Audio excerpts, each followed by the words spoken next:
Tuhan adalah gembalaku, takkan kekurangan aku. Ia membaringkan aku di padang berumput hijau. Saudara-saudara yang terkasih di dalam Kristus, selamat pagi.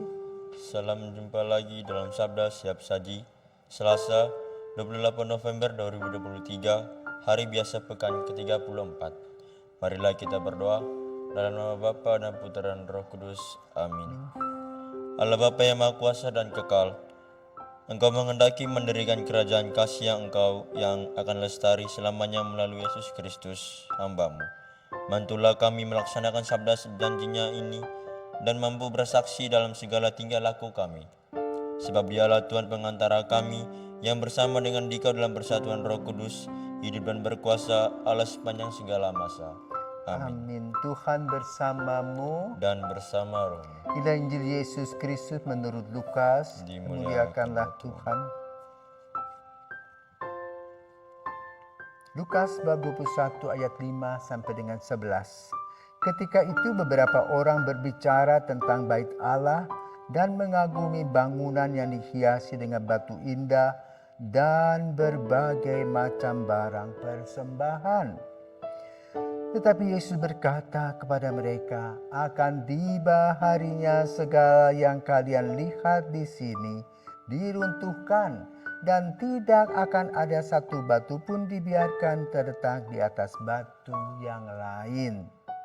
Lalu murid-murid bertanya, Guru, bila manakah hal itu akan terjadi? Dan apakah tandanya kalau itu akan terjadi? Jawab Yesus, waspadalah. Jangan sampai kalian disesatkan. Sebab banyak orang akan datang dengan memakai namaku dan berkata, Akulah dia, dan saatnya sudah dekat. Janganlah kalian mengikuti mereka. Dan bila kalian mendengar kabar tentang perang dan pemberontakan, janganlah kalian terkejut. Sebab semuanya itu harus terjadi dahulu.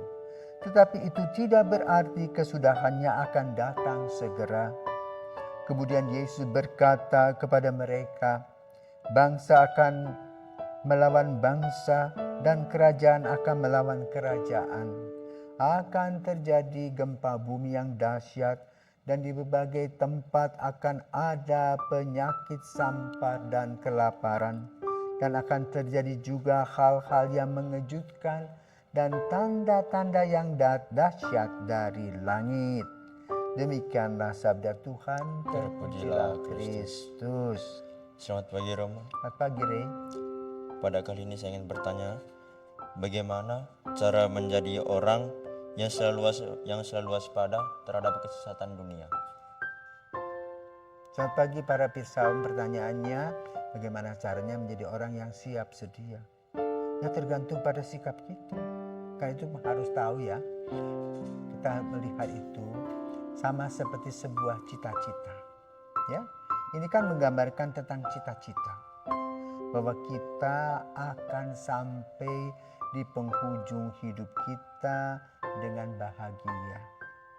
Bahwa kita akan mencapai di penghujung hidup kita kepuasan. Ya, jasmani, rohani. Lalu bagaimana caranya?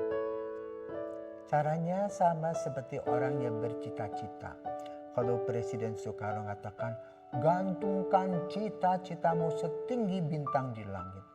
Jadi artinya kita mempunyai motivasi, dan motivasi itu harus mengukir sikap dan persiapan kita setiap hari. Itu dengan cara apa? Belajar dengan sungguh-sungguh.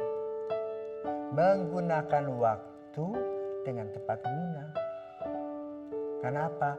Waktu tidak datang kembali, dia lewat begitu saja.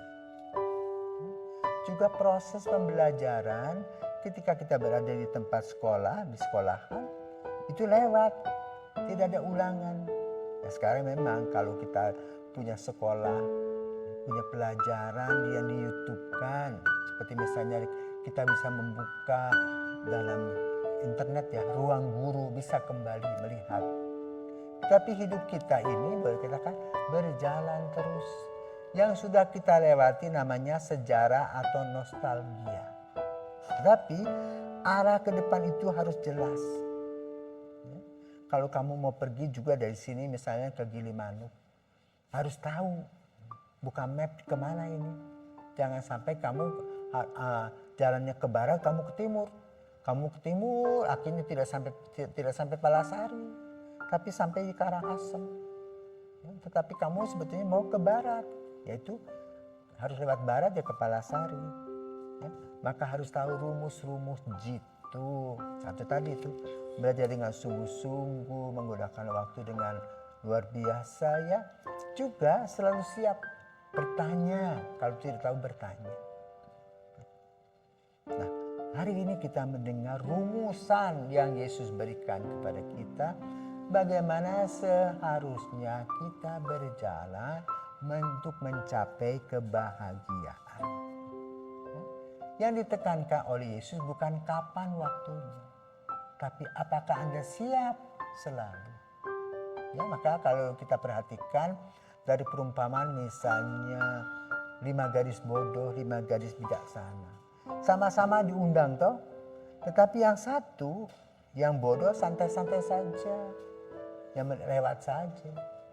Tetapi yang bijaksana berpikir, jangan-jangan nanti ada hambatan, maka kita perlu membawa minyak tambahan.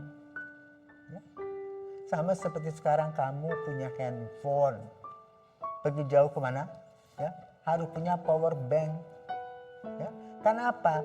Kalau kamu tidak bawa power bank, artinya handphonemu off, habis. Tidak bisa berkontak dan siap dengan siapa-siapa. Ya. Karena itu kembali tadi langkah-langkah yang harus dilewati, satu ketekunan iman, juga kejujuran, keterbukaan, kedisiplinan dalam kehidupan kita.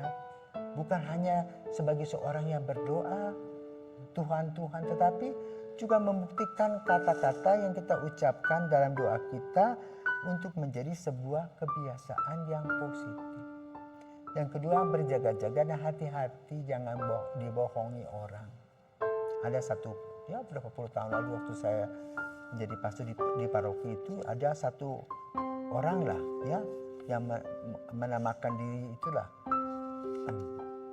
tentang hari esok, ya, tentang Allah akan datang.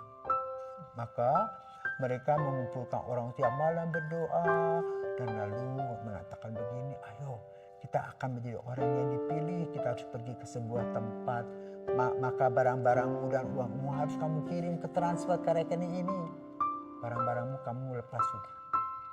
Ya. Akhirnya apa? Pergi ke lokasi itu gigit jari, bohong.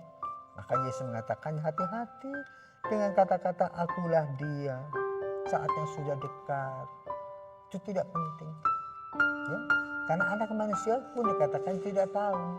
Karena itu kita harus bersiap siaga kapan saja. Contoh saja ya, kalau kita membuat rumah, ya, ada gempa bumi itu gimana kita mesti lari. Ya, mesti ada pintu darurat supaya kita bisa lari. Itulah persiapan-persiapan rohani kita yang harus diisi dengan sungguh-sungguh setiap hari. Jadi perlu dengan segala macam ketekunan, kesabaran, dan juga menggunakan kepala kita dengan logika. Sehingga semua kita sibuk ya dengan aktivitas kita, tetapi aktivitas yang positif yang melahirkan sebab akibat positif yang berkaitan selalu iman, harapan, dan kasih. Cinta kasih dan keadilan. Inilah yang menjadi rumus bagaimana kamu harus mengisi hidupmu untuk mendapatkan yang disebut masa depan atau masa parusia di mana Kristus datang menyambut kita. Semoga Tuhan memberkati kita. Amin.